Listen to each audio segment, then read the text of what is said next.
স্বাস্থ্যের অধিকারী কে না হতে চায় বলুন? এখন কিন্তু আমরা বেশিরভাগই সবাই চাই নিজেকে ফিট রাখতে, সুন্দর রাখতে।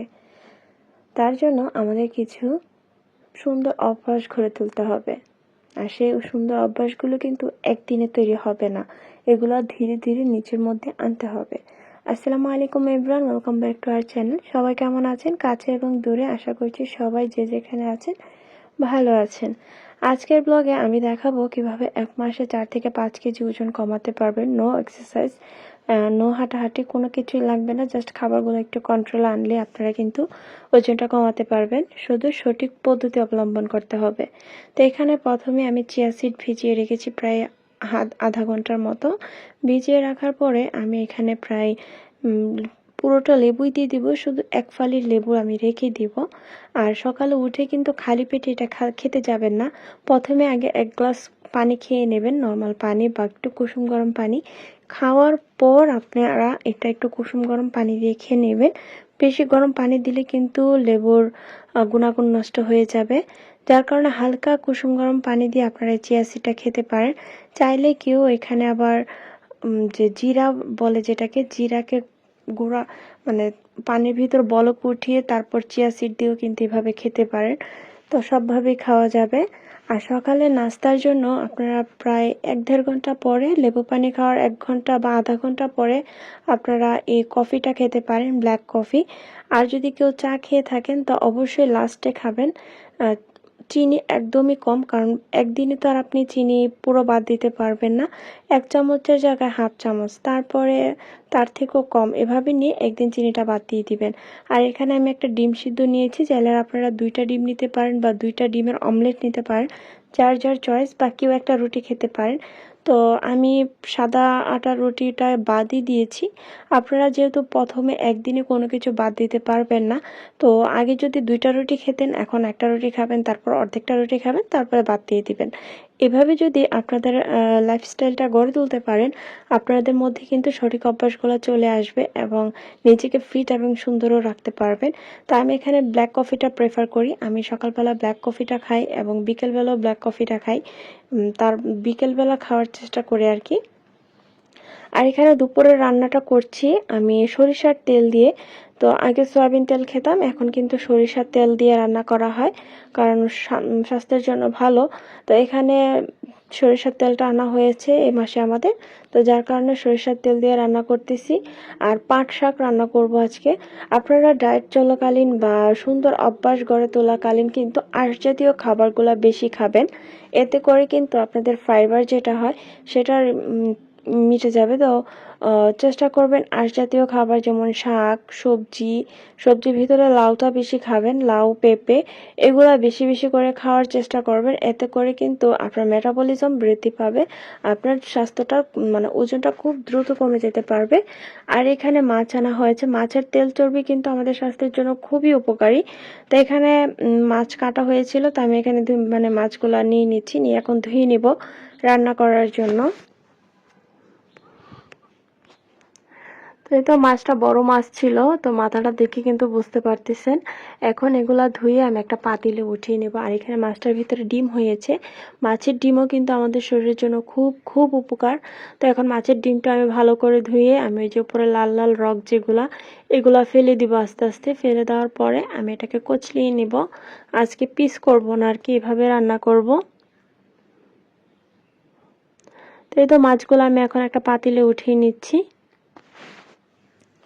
আসলে ওজন কমাতে গেলে অনেক কিছুই কিন্তু আপনাদের স্যাক্রিফাইস করতে হবে। তো একদিনে সেই স্যাক্রিফাইসগুলো না করে আস্তে আস্তে আস্তে আস্তে জিনিসগুলো বাদ দিয়ে দিবেন। এতে করে আপনার কষ্ট হবে না এবং আপনার শরীরও সেটা বুঝে যাবে যে না, আমার এখন এতটুকু খাবারের দরকার নেই। যতটুকু আপনি আপনার শরীরকে তখন দিবেন, সে ততটুকুই গ্রহণ করবে। আর যদি পারেন সকালবেলা একটু হাঁটাহাঁটি করতে পারেন, সেটা খুবই ভালো। সকালের আবহাওয়া শরীরে শরীরে লাগলে সেটার অনুভূতি অন্যরকম হয়। তো এখানে আমি মাছগুলা ভেজে নিচ্ছি। আর এই তো শাক এদিক দিয়ে হচ্ছে, বেশি করে রসুন দিয়েছি। তো এই সময় রসুনটা খেলে কিন্তু খুবই উপকারী হয়। আমি তো আপনাদেরকে বললামই, যেখানে লেবু পানিটা আমি শুধু গরম পানি দিয়েছি, সে জায়গায় আপনারা জিরা জাল দিয়ে সেই পানিটা দিতে পারেন লেবু এবং চিয়া সিডের মিশ্রণে। এতে কিন্তু উপকার আরও বেশি করে পাবেন। আর এদিকে আমি পটলগুলো ভেজে নিয়েছি, সব কিন্তু সরিষার তেলেই করা হচ্ছে।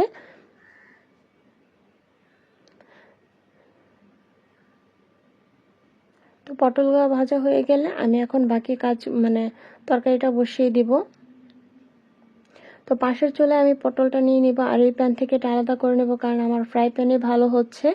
তো ভাবলাম যে ফ্রাই প্যানে যেহেতু ভালো হচ্ছে, আমি ওইটার ভিতরে ভাজাভাজি করে আর এখানে তরকারিটা বসিয়ে দিই। মশলা কষানোর সাথে সাথে পটলগুলো ভাজা হয়ে যাবে। তো এখানে কিছু পেঁয়াজ কুচি দিয়ে দিলাম, দেওয়ার পরে এখানে রসুন বাটা দিয়ে দিব।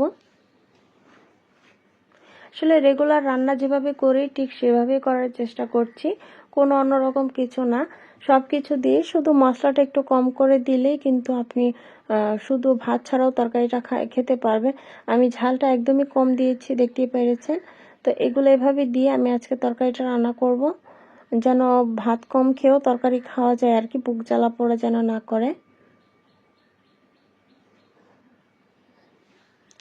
তো আজকের ভিডিওতে আমি যেভাবে দেখিয়েছি, আপনারা যদি সেভাবে চলার চেষ্টা করেন, তাহলে 1 মাসে আপনারা 5 থেকে 6 কেজি এভাবেই কমাতে পারবেন। কোনো রকম ডায়েট এক্সারসাইজ হেভি ডায়েট যেটাকে বলে হার্ড ডায়েট, ওইগুলো ছাড়া, হাঁটাহাঁটি ছাড়া, ব্যায়াম ছাড়া কিন্তু এভাবে ওজনটা কমাতে পারবেন, যদি নিজেকে কন্ট্রোল করতে পারেন আর কি।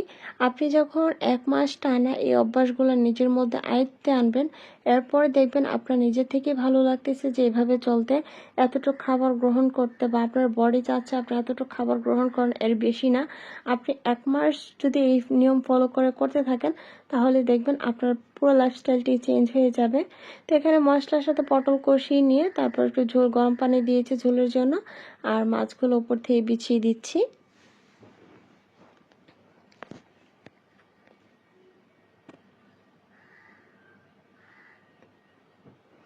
এখন ঢেকে দেব।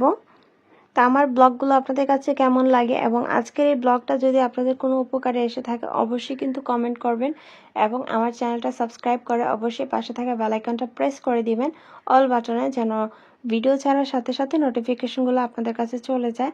তো তরকারিটা আমি পাশের চুলায় নিয়ে নিয়েছি, আর এখানে মাছের ডিমটা ভুনা করে নেব।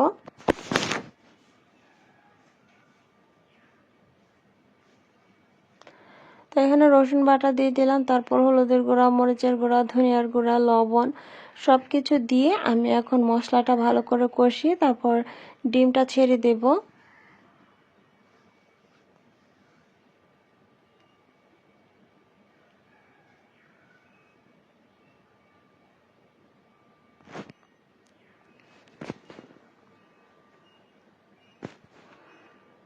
আর এদিকে কিন্তু তরকারিটা হচ্ছে, তো তরকারির ভিতরে আমি টমেটো দিতে ভুলে গিয়েছি, তো পরে টমেটোটা অ্যাড করে দিয়েছি আর কি।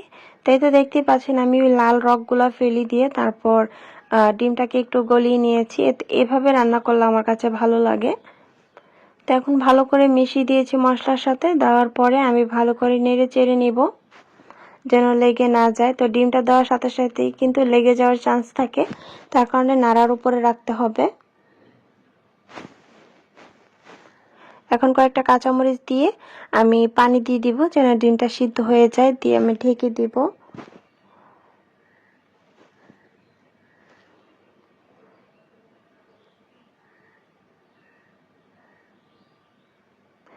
তো রান্না বান্না করা কিন্তু খুবই সোজা। তো এদিকে আমার পটলের তরকারিটা হয়ে গিয়েছে, দেখতে পাচ্ছেন মাশাআল্লাহ খুবই খুবই মজা হয়েছে। আর আমার দুপুরের খাবারের প্লেটটা আমি কিভাবে সাজিয়েছি দেখেন, এখানে শাক নিয়েছি, মাছের ডিম নিয়েছি, তারপর সবজি নিয়েছি। তো সবজি রান্নাটা আর দেখালাম না, এগুলো সিদ্ধ সবজি, চিকেন দিয়ে জাস্ট গোলমরিচ পেঁয়াজ দিয়ে আমি সিদ্ধ করে নিয়েছি লবণ দিয়ে।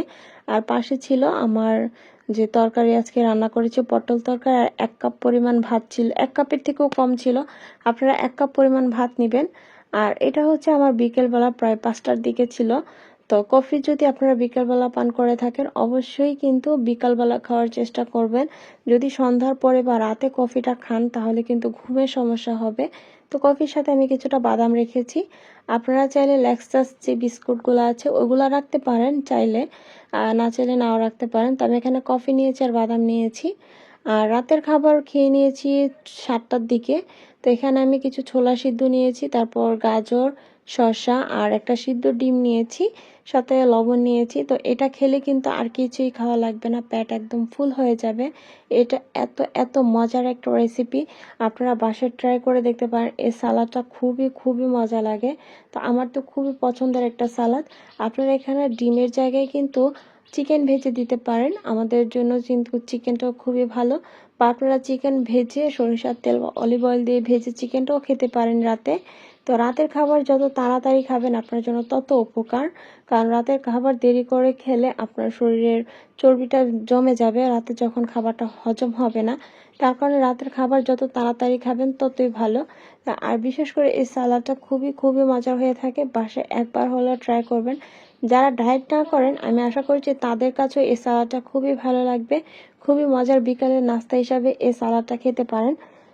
তো আজকের ব্লগটা এ পর্যন্তই। সবাই ভালো থাকবেন, সুস্থ থাকবেন। আল্লাহ হাফেজ।